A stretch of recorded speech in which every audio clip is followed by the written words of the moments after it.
Diskarte ng mga pugi. Kung gusto nyo magbawas ng bilbil, itong diskarte. My goodness.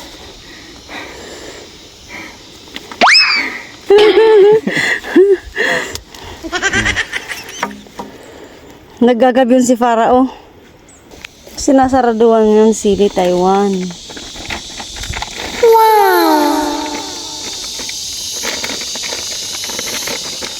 Nilagyan ng Alright mga padli, magandang araw. May kakilala ba kayong kagaya kong hirap na hirap magtrabaho sa garden kapag nakalong sleeve, nakabutas at nakapantalon? Nako po, kahit napakataas na ng sikat ng araw. Nako, iyak later to, sigurado sa sunburn. Kaya nga to mga padli, ayan, gumamit ako ng DIY na kalugong. Pinunit na sako, courtesy of 25 kilos rice na napakamahal, very expensive, made from the ay ewan.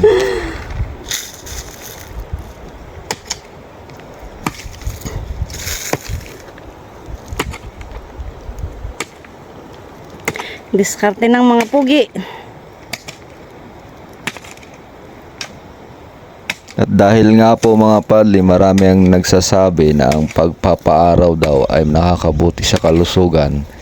Kaya ito pong ginagawa natin na to ay mukhang magandang bentahe para sa atin. Kasi nga, ilang buwan na tayong hindi nasisikatan ng araw dahil po sa ating trabaho.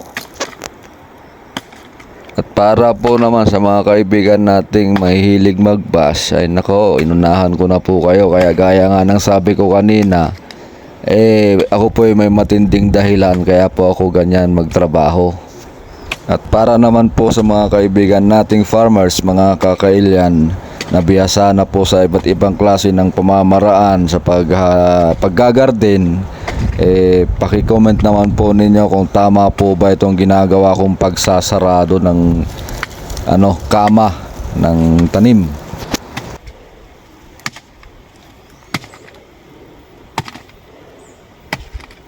Kung gusto nyo magbawas ng bilbil, itong diskarte.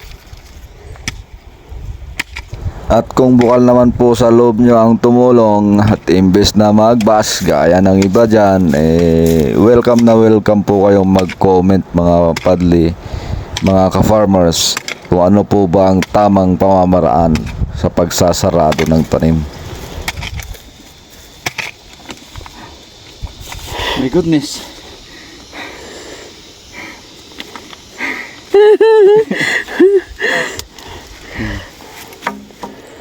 Naggagabi yun si Farao. Tanggal ang aking Faraon. Ito ang tunay ng pugi. Sinasaraduan yun sili Taiwan.